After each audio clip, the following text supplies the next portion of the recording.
Vamos continuar então, que a gente estava conversando na semana passada.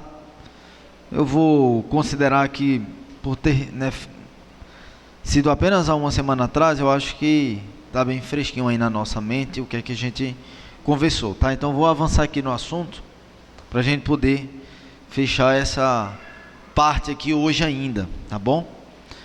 Bem, o que eu quero começar perguntando para vocês hoje, e a gente vai então desenvolver isso hoje aqui durante essa manhã. Normalmente, não sei se você já se deparou com isso, se já ouviu isso, falou isso, se você já é de igreja há um tempo, certamente você já deve ter ouvido, mas a gente comumente ouve falar muito que o amor de Deus é um amor incondicional. Existem muitas músicas, inclusive, que falam exatamente sobre essa perspectiva, que o amor de Deus é incondicional. Mas, eu acho que o que a gente precisa levantar aqui é: será mesmo que o amor de Deus, ele é incondicional? O que é que vocês acham? Primeiro, o que é que seria um amor incondicional? Quem poderia responder isso?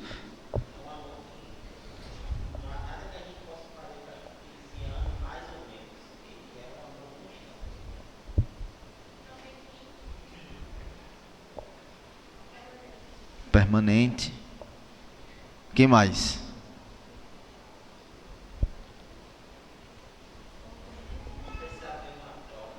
Qualquer circunstância.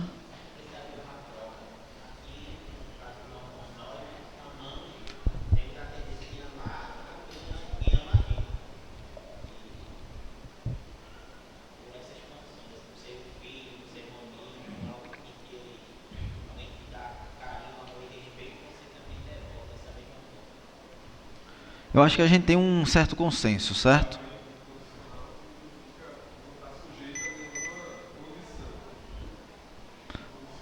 Um amor que não está sujeito a nenhuma condição. Perfeito.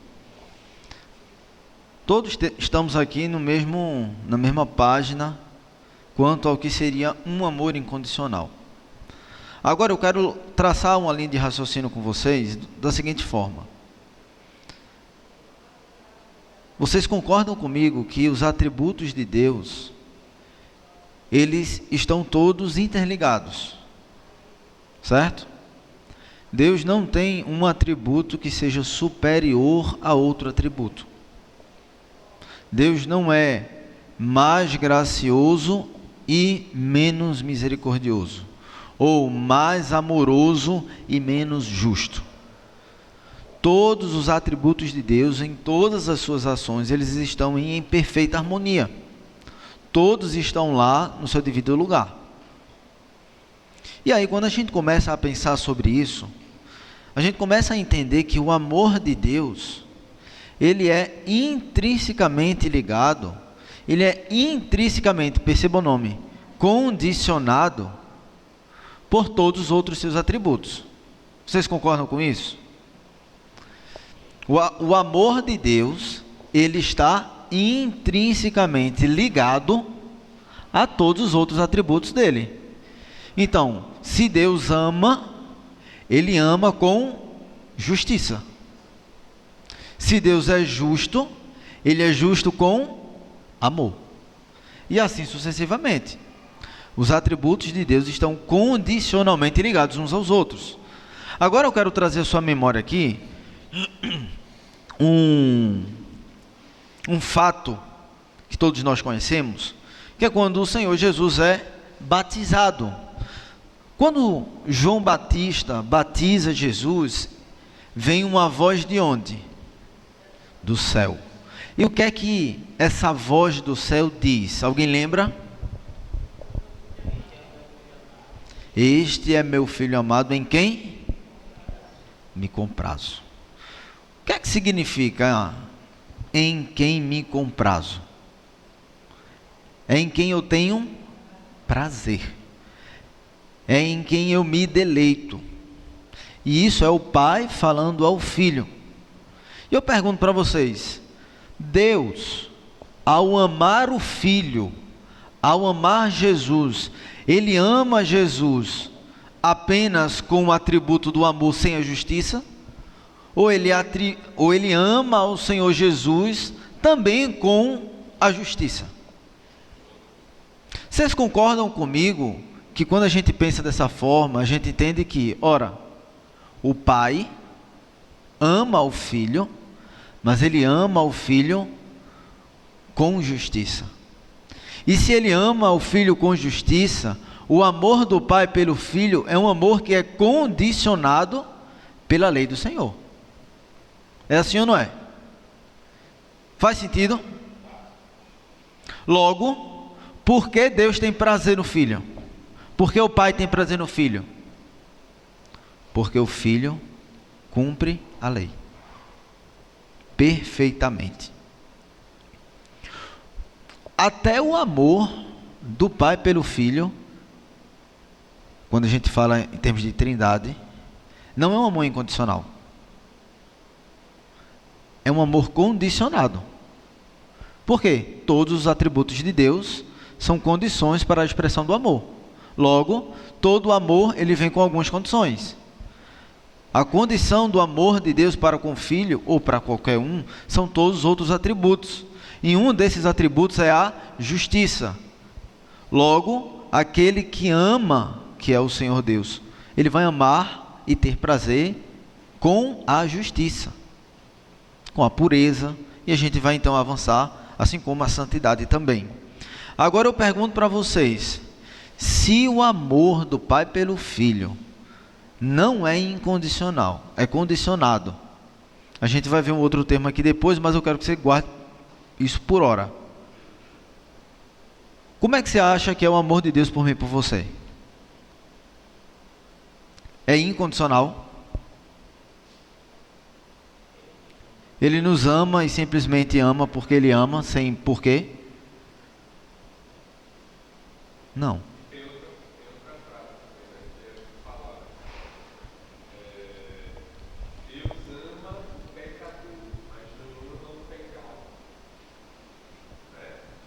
Extremamente conhecida, que tenta um pouco aliviar esse caráter justo de quem Deus é, para apresentar um Deus mais leve, que não pese tanto.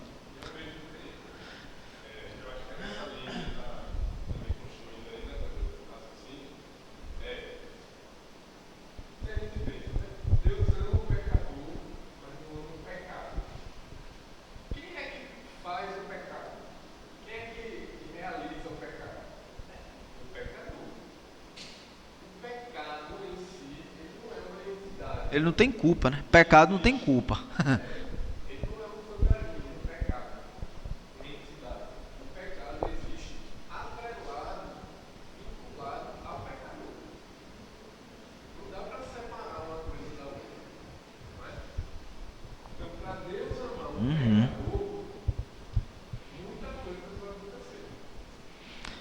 Nessa linha, concorda comigo que para Ele amar alguém de forma incondicional, o atributo da justiça dele deveria ser suspendido. Faz sentido? Porque se ele, para amar a mim e a você, incondicionalmente, que significaria sem condições, ou sem nenhuma condição, né? Ele não poderia nos julgar. Porque se ele nos julga, o que é que acontece com a gente? Nós somos condenados. Gustavo?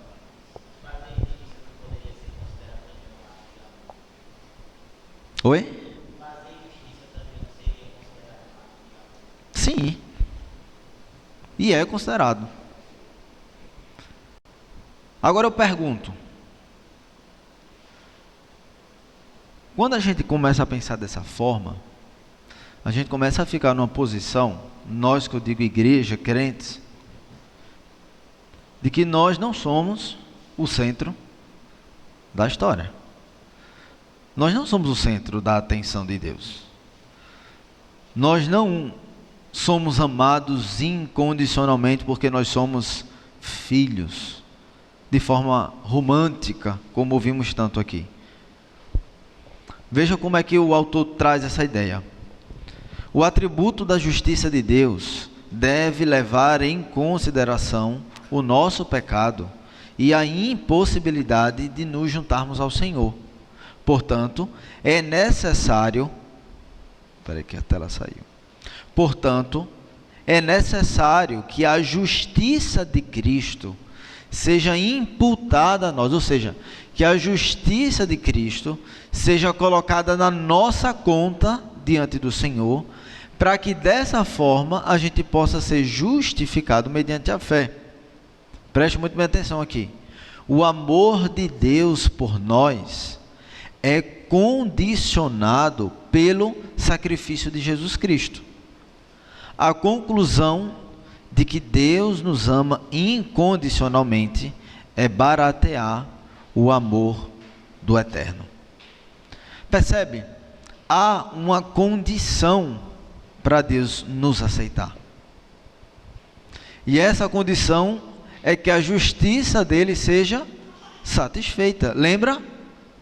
Os atributos, eles estão incondicionalmente ligados. Não tem como ele amar sem a justiça. Logo, quando ele nos ama, ele precisa que a justiça dele seja satisfeita, para que de fato nós sejamos amados. E como é que a justiça dele é satisfeita? Em Cristo Jesus. Por isso que o Senhor Jesus fala na cruz do Calvário, né? Senhor, afasta de mim esse cálice. A ideia aí da palavra de Deus é que de fato o Senhor, ele leva na cruz do Calvário todos os pecados de toda a igreja de Deus de todos os tempos. E ali na cruz do Calvário, essa justiça é satisfeita. E esse é um termo bíblico de fato. A justiça é satisfeita. E quando nós temos então a fé posta no Senhor Jesus, a nossa conta então é paga. E o Senhor nos ama.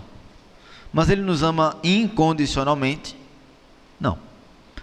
Ele nos ama por causa do Senhor Jesus. Agora eu quero avançar um pouco mais. Se uma igreja abandonou a santidade, ela abandonou o amor. Som. Lembra? Amor, justiça. A santidade é o quê? Santidade é o avanço, é a pureza para longe do pecado. É o nosso avanço como cristãos, na caminhada cristã, para abandonar os nossos pecados e estarmos puros e santos e sem pecado diante do Senhor. Se uma igreja abandona a santidade, se ela não busca mais abandonar os seus pecados, ela abandonou o amor, porque ela abandonou a justiça. E se ela abandonou o amor, ela também abandona a santidade. A santidade e o amor envolvem um ao outro mutuamente e agem em acordo, sem oposição. Percebe como a coisa começa a fazer muito mais sentido? O amor, ele caminha junto com a santidade. Lembra o que diz a palavra de Deus? Quem me ama, guarda, obedece os meus mandamentos. O amor, ele caminha junto com a santidade. Aí você diz assim: Danilo, eu amo muito o Senhor, desejo muito Deus, tenho uma relação profunda com Ele. Aí eu pergunto para você, qual é a medida que a Bíblia nos dá para que a gente meça esse amor que eu e você temos por Deus? Obediência. Veja, não é a salvação. Nós não somos salvos porque obedecemos. Certo? Todos nós sabemos disso. Somos salvos mediante o sacrifício do Senhor Jesus na cruz. Ponto. Caminho de santidade. Você mede o seu amor pelo Senhor a partir do nível de obediência que você tem a Ele. Quem ama, obedece os meus mandamentos. A santidade é a forma de medir a dedicação do amor de Deus. Faz sentido? Essa linha de raciocínio. David Powlison disse certa vez o seguinte, preste atenção. Deus não ama o seu povo escolhido incondicionalmente.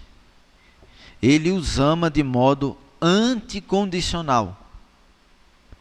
Ele ama o seu povo de modo oposto ao que esse povo merece. E depois o transforma naquilo que ele deve ser. Veja que coisa. Deus não apenas não ama incondicionalmente, ou não ama condicionalmente, condicionado. Ele ama de forma anticondicional. Por quê? Porque existe um meio, que é o Senhor Jesus, mas para além disso, não existe só um meio. Deus transforma o povo dele em outra coisa contrária àquilo que ele não deseja, e por isso ele precisa de uma condição.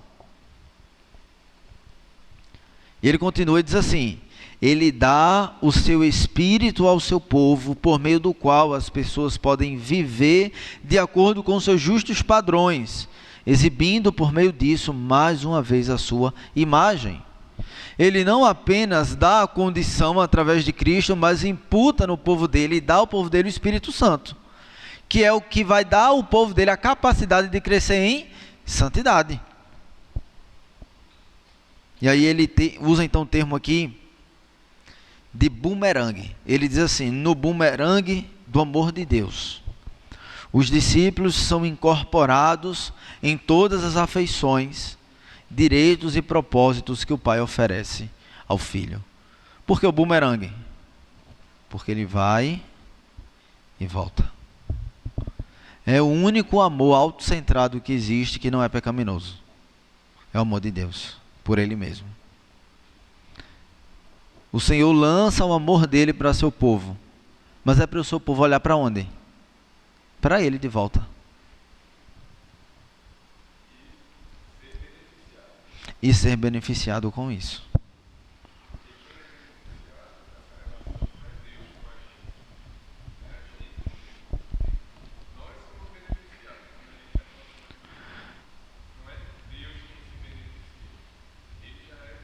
Pleno, perfeito.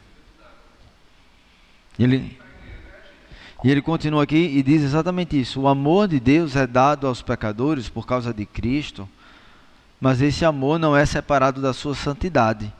Logo, o amor de Deus nos traz para a santidade. Ele é santo e produz santidade. Ele cria a obediência santa do amor. Está dando para acompanhar a ideia? Quando a gente pensa em amor, a gente tem três partes.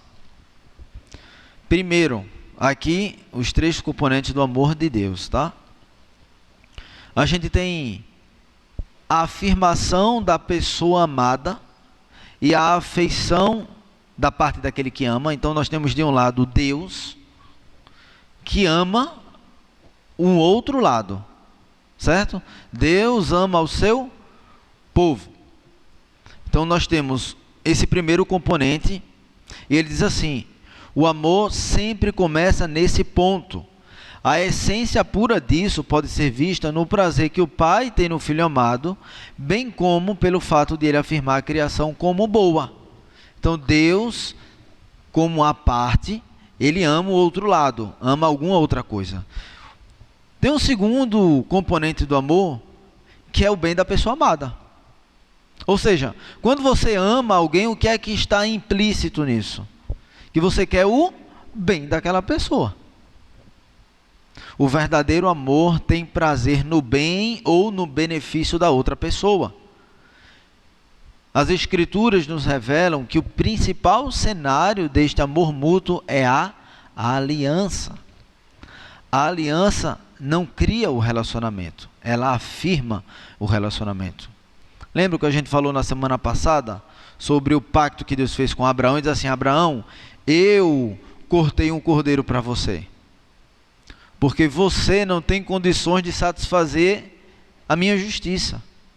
para que eu possa amar você.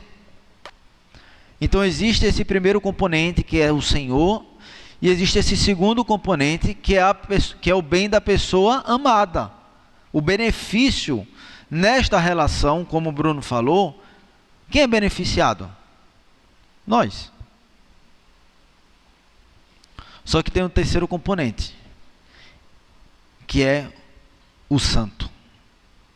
O bem que desejamos para a pessoa amada é consoante ao bem do Deus da Bíblia. Amar outra pessoa significa desejar que essa pessoa conheça, experimente, receba, desfrute e adore a Deus. E este é o grande ponto que nos distingue da concepção de amor que o mundo tem. Todo mundo acredita que existe alguém, existe uma parte que ama outra pessoa. Concorda comigo que todo mundo acredita nisso? Você também deve concordar comigo que quando você ama outra pessoa, a pessoa a quem é objeto do seu amor, você quer o bem dela, você quer o benefício dela. E isso para todo mundo. Mas existe um terceiro componente, que é o santo. Este amor deve visar o santo. E ele diz assim: o amor que tem apenas os dois primeiros componentes ruirá. O pecador não pode, por natureza, considerar Deus como o bem maior. Ele expressará o amor pela pessoa amada segundo o ídolo que ele colocou no lugar de Deus. E isso levará à destruição. Em outras palavras, como que você ama a Deus sem santidade? Como que nós podemos amar a Deus, dizer que amamos a Deus, sem santidade? É isso que ele está falando aqui. E é isso que acontece, porque a Bíblia diz que assim é. Se você olhar para as igrejas, o que é que acontece com aqueles que dizem amar a Deus, mas não seguem a sua palavra? Podem até acreditar que há uma afeição da parte de Deus, podem até acreditar que há um benefício ou um bem visando a sua vida, mas não se atenta ao fato de que a afirmação sobre o amor verdadeiro diz respeito à santidade. Logo, o que é que acontece com essas pessoas? Elas saem da igreja. E ou vivem a vida dupla.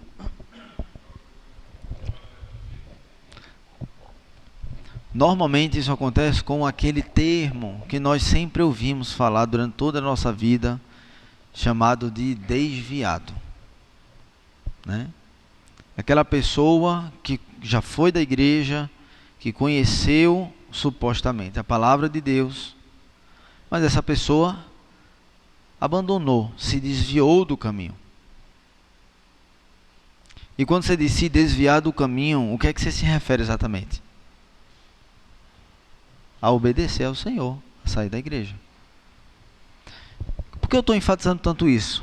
Porque este ponto é o que nos diferencia, é o que diferencia a nossa percepção de amor da percepção de amor do mundo. Como é? E obedecer.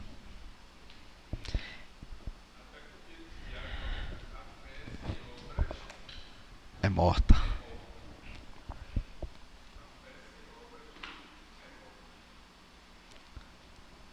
Então veja, a partir do momento que a gente começa a perceber estas questões, a disciplina eclesiástica começa a fazer muito mais sentido. Vai lá.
está no mundo.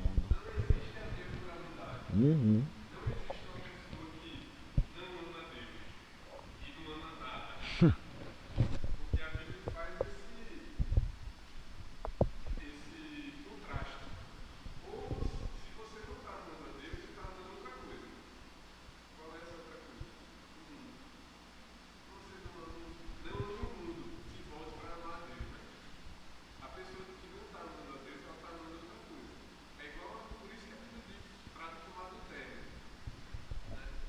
Um outro relacionamento, né?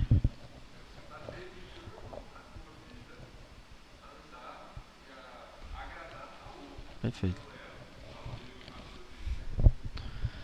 Quando a gente pensa em todo esse contexto, pensa comigo.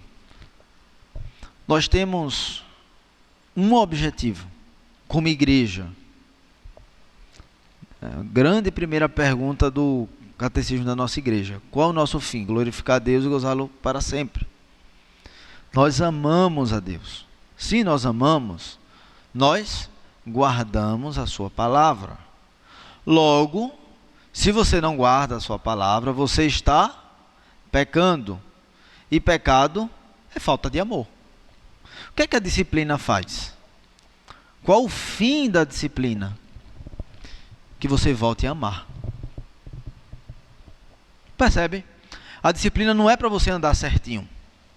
É para você voltar a amar. E a consequência dela é que você vai andar em obediência ao Senhor. E aqui eu estou falando da disciplina corretiva, né? Quando você é corrigido porque você fez alguma coisa. Mas isso se aplica também ao que a gente conhece como a formativa, o ensino. O que é um ensino fiel, senão a ação de alguém que ama o outro e diz assim: olha, ama o Senhor, ou seja, obedece à palavra dele. E aí a disciplina ela começa a estar extremamente, intensamente ligada ao amor de Deus. Por isso que disciplina se trata de amor e não de castigo, punição, embora isso faça parte, mas não é sobre isso. Disciplina é sobre amor.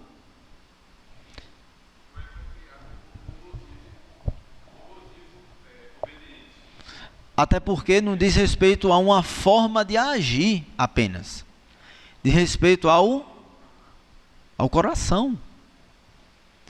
Então, a disciplina ela visa a transformação do coração e não apenas e simplesmente da ação externa. Porque a gente sabe, nós somos seres muito bons para enganar.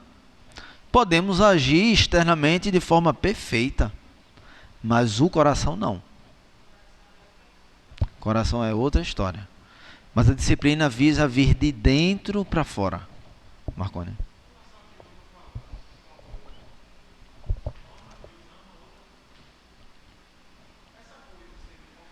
Sim.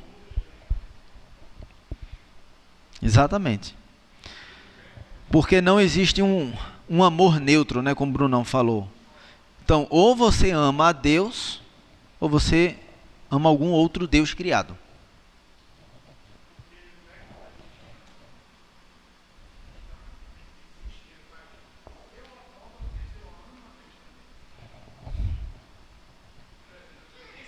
Exatamente. Essa é a pergunta. Quem é esse Deus?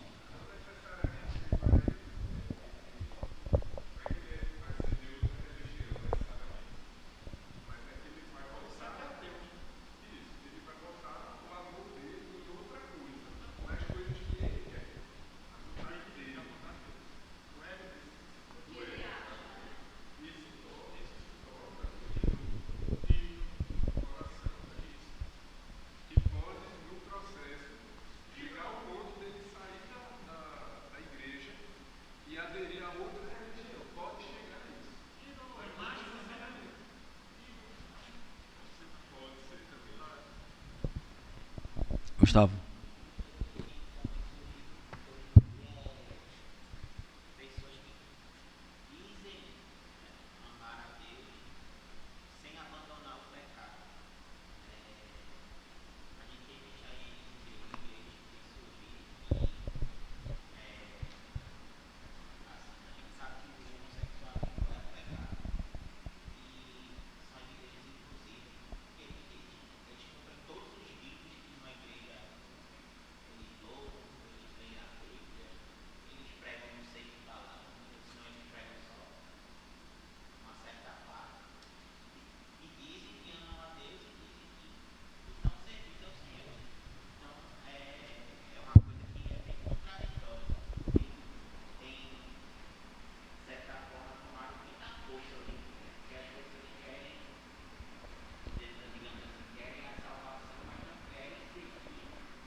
Ah, pastor. Aí tu me quebra. Aí tu me.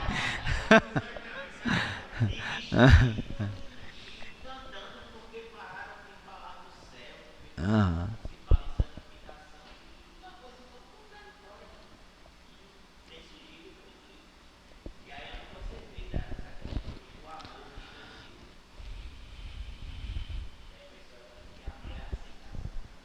Exatamente.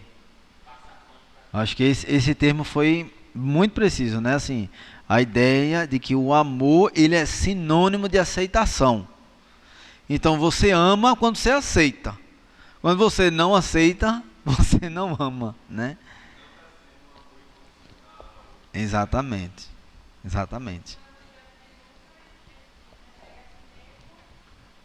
Ama a sua cruz. Agora vocês devem concordar comigo. A cultura que a gente vive hoje, e você vai me confirmar isso, tá? Quando você, quando as pessoas, certo? Relacionamentos modernos, casal que tem muitos problemas. E aí você vê ali homens dando conselhos aos homens e as mulheres dando conselho à mulher, né? Como que eles vão resolver essa questão entre os dois?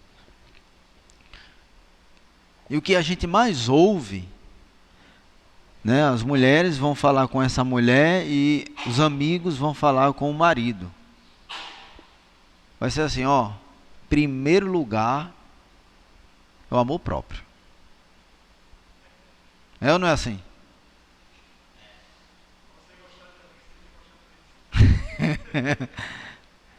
Em primeiro lugar, se ame. Ao ponto de, muitas vezes, o conselho ser: se afaste um pouco para você conhecer a si mesmo, ver o que é que você deseja, o que é que você quer da vida. E, se for o caso depois, volta. A cultura a qual nós somos cercados e que nos ensina todos os dias é a cultura do amor próprio. É assim ou não é? O mercado de trabalho é assim, as coisas precisam girar em torno de mim, das questões que são minhas. E é por este motivo que o amor de Deus, e aí o termo que ele usa no livro, né? A ofensa do amor de Deus é tão real para nós. Porque o amor de Deus não é centrado em nós. O amor de Deus não é centrado em mim. O amor de Deus não é centrado em você. O amor de Deus é centrado nele. E isso ofende a mim e a você. Esse é o fato. O amor de Deus, e ele diz assim, o amor de Deus nos ofende porque o maior objeto do seu amor é o próprio Deus e não nós. Aí a gente diz assim, ora, que Deus é esse? Mesquinho, que quer o amor todo para ele mesmo. Não é assim? A nossa natureza nos leva a pensar essas coisas.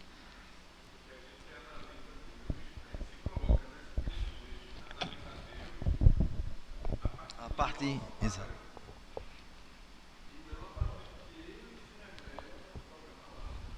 Do padrão dele, né?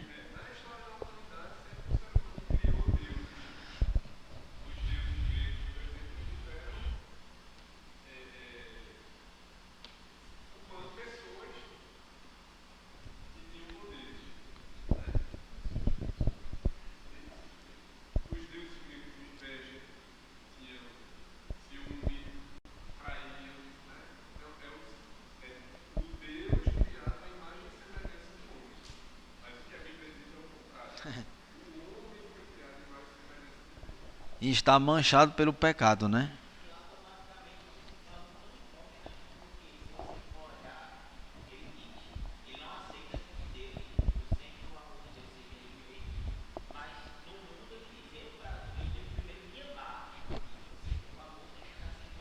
Em mim.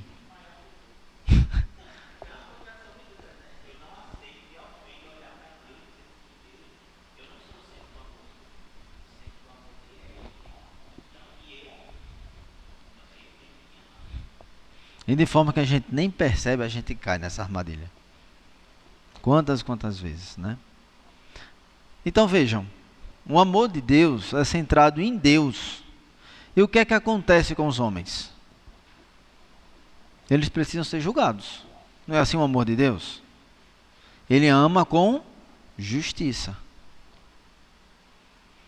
O amor de Deus nos é ofensivo, porque ele produz julgamento contra nós.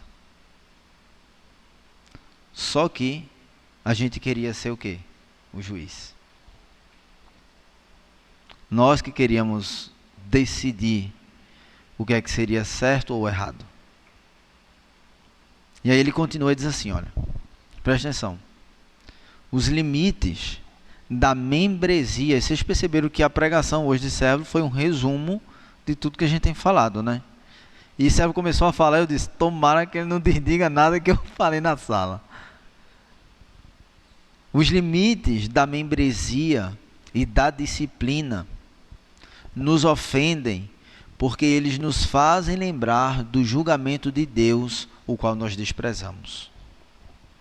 Os limites da igreja são os limites entre dois domínios.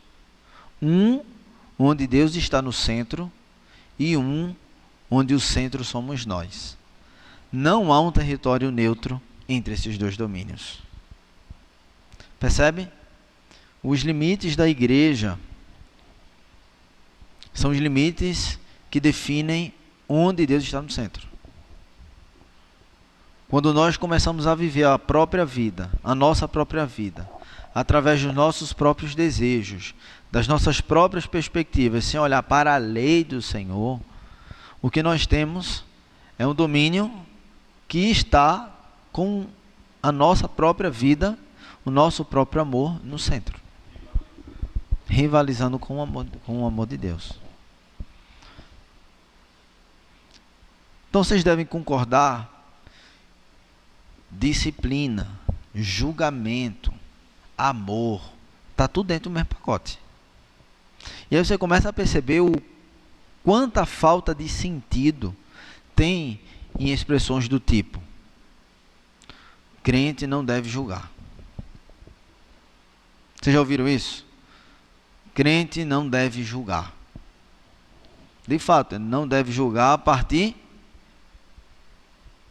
da sua própria perspectiva, dele mesmo como sendo a régua. Mas nós somos chamados mutuamente pelo Senhor para julgarmos uns aos outros, a partir da palavra.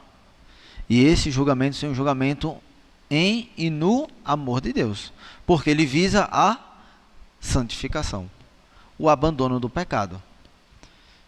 Então veja, o julgamento ele é extremamente importante na centralidade do amor de Deus, porque é assim que ele ama.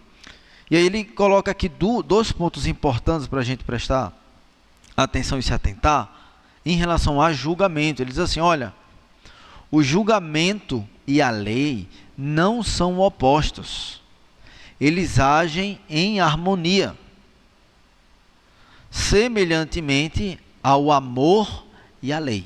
Foi o que a gente aprendeu aqui sobre o amor e a lei. Quem me ama, guarda os meus mandamentos. Logo, o que ele está dizendo é, da mesma forma, semelhantemente, aquele que ama ao Senhor, julga alguém a partir da lei do Senhor. Porque é tudo centrado no Senhor. E ele diz assim, ó, um ato de julgamento diz respeito ao valor ou à dignidade daquilo que está sendo protegido. Veja, presta atenção nisso aqui, ó. Um ato de julgamento diz respeito ao valor ou à dignidade daquilo que está sendo protegido. Se nenhuma penalidade ou julgamento seguir a transgressão da lei, aprendemos que, seja o que for que a tal lei estiver protegendo, isso não deve valer muita coisa. Se a penalidade pela transgressão for severa, aprendemos que aquilo é precioso. O julgamento por si só, ele ensina. Em outras palavras, o que é que acontece com uma sociedade onde os crimes são atenuados? O termo me fugiu aqui. Onde os crimes são banalizados, vamos dizer assim.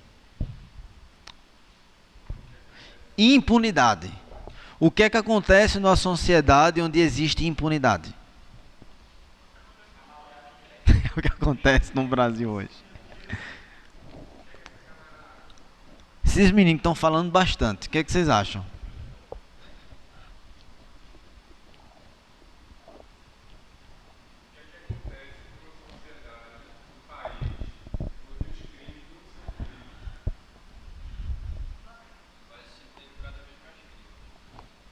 Tudo.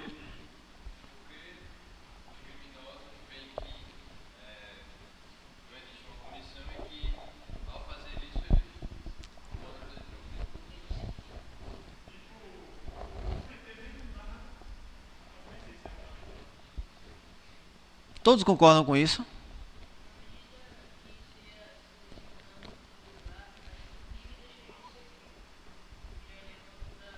Vira até o inverso, né? Aquilo que era crime passa a ser o certo.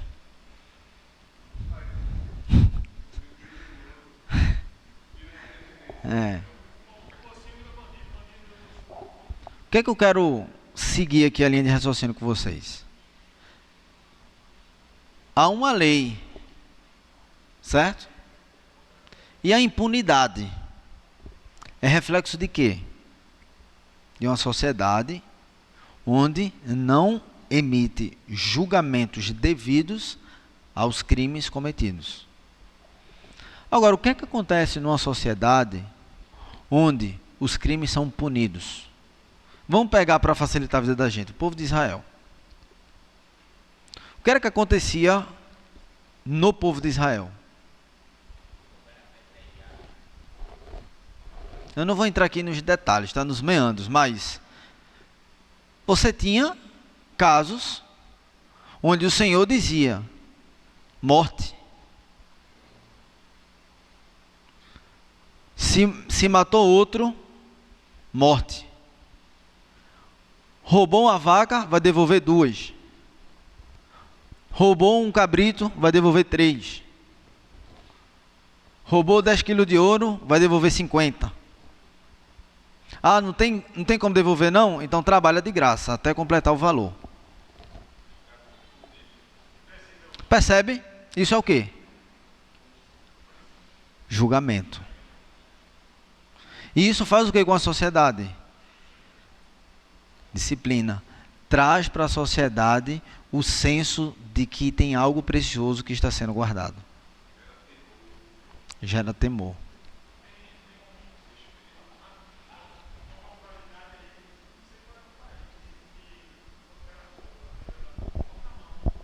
Pronto.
Olha só. O que é que eu quero que a gente guarde?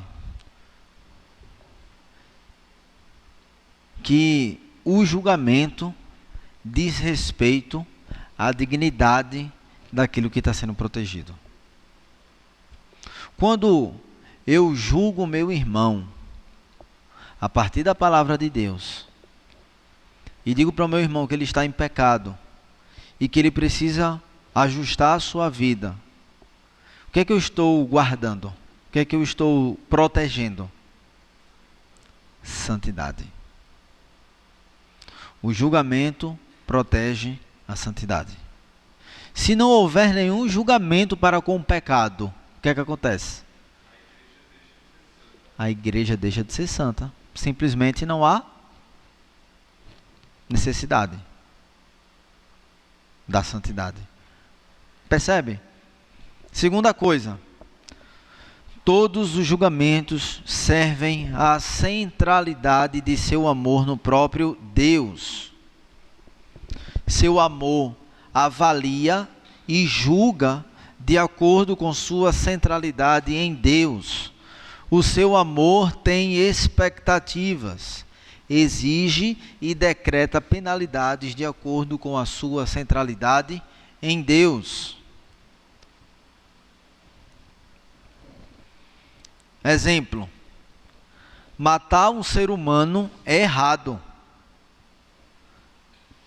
Não porque Deus nos ama mais do que qualquer outra coisa, mas porque Ele ama a sua própria glória mais do que tudo. Qual o grande pecado do assassinato? É destruir a imagem de Deus na vida de outra pessoa. Percebe? Os crimes, as coisas erradas da vida, nenhuma dizem respeito primeiramente a nós, primeiramente a homens, mas antes de qualquer coisa é uma afronta para com a lei de Deus.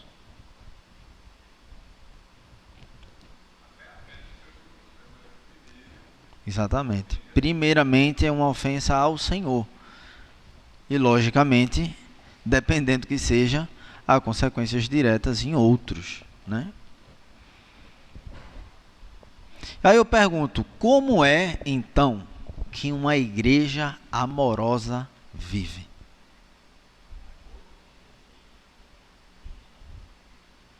Nos termos que a gente tem falado, uma igreja amorosa vive em constante julgamento. É assim ou não é?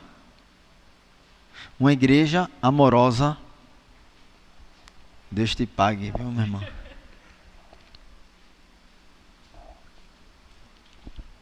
Uma igreja amorosa é uma igreja que julga de acordo com a palavra de Deus. Uma igreja amorosa é uma igreja que disciplina de acordo com a palavra de Deus. Igreja amorosa não é aquela igreja, biblicamente falando, aquele pastor que é simpático, que é legal, que abraça todo mundo, que diz que todos são bem-vindos e podem vir, sentar, viver e estar como estão, que não vão precisar mudar nada na vida, que podem contar com ele para o que precisar, para o que for. Não é isso. Isso não é amor. Isso é enrolação. Essa é a verdade. O Evangelho de Deus é um bumerangue que o homem natural ama e despreza. Amamos o anúncio de perdão e o amor sem que haja mérito de nossa parte, mas nós desprezamos o chamado para o arrependimento, para abandonarmos tudo e seguirmos a Jesus. Desprezamos a exclusividade desse chamado. A igreja de Deus é um bumerangue que o homem natural ama e despreza. Amamos a ideia de uma comunhão calorosa que nos adote, mas nós desprezamos as exigências dessa comunhão, para que abandonemos a adulação da família e dos amigos, com a qual estamos acostumados, e nos submetamos a essa supervisão e disciplina. É mais ou menos assim, ó. A igreja de Deus, ela é um bumerangue que o homem, ele ao mesmo tempo ama e ao mesmo tempo ele despreza. Porque a gente ama essa ideia de estar junto, de fazer as coisas juntos. A gente não gosta disso? Danado para gostar de festa, né? É uma celebração da vida que está todo mundo junto comendo, de um grupo pequeno, às vezes.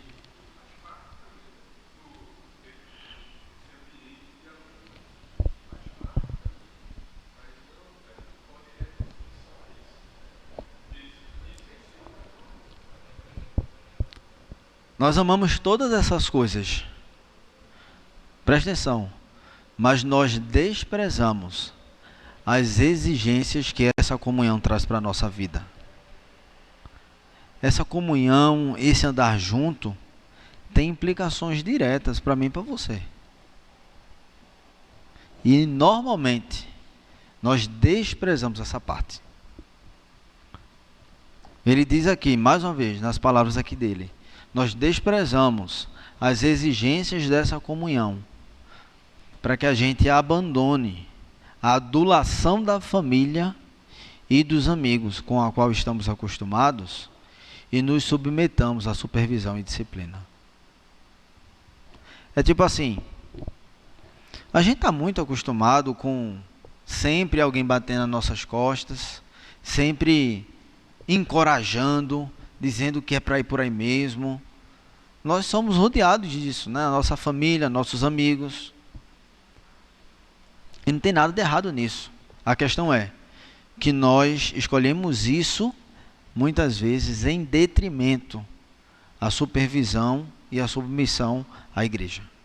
Porque nem sempre você vai ter aquela pessoa encorajando, dizendo é por aí, é por assado, né? Você vai por ali, faz isso, faz aquilo. Às vezes, essa relação com a igreja local vai trazer mais disciplina. É espinhosa, é exigente. E via de regra, nós desprezamos essa parte.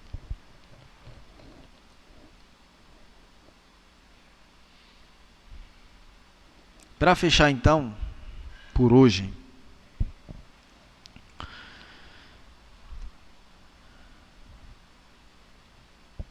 eu quero terminar trazendo 2 tópicos aqui que ele coloca também, que eu acho que são importantes para a gente fechar aqui esse raciocínio, tá? Primeiro ele diz assim: por amor de si mesma, a igreja deseja unir a presença dessa amabilidade divina na vida dos crentes individuais. Os membros do corpo não apenas dão de si mesmo uns aos outros, eles dão a si mesmo uns aos outros.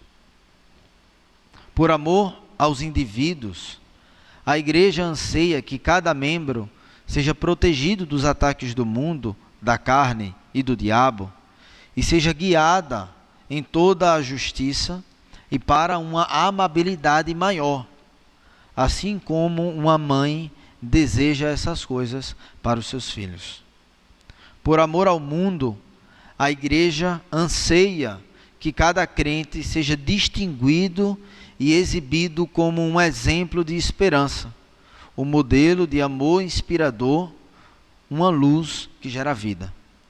Por amor a Cristo, a igreja deseja unir e manter cada crente unido a si mesma na preparação para a volta do noivo, lavando-o com a água da palavra, para que cada indivíduo possa ser santo e glorioso, sem mácula nem ruga na vinda do noivo. E por amor a Deus, a igreja deseja exibir cada indivíduo diante do mundo inteiro e proclamar: vejam, aqui está a glória de Deus, sua sabedoria, sua santidade e o seu amor. Semana que vem a gente vai continuar na linha de raciocínio, mas a gente vai avançar para outras coisas. Espero que a gente possa guardar essas verdades no coração. O amor do Senhor caminha junto com o julgamento do Senhor. Não há como eles caminharem de forma desassociada.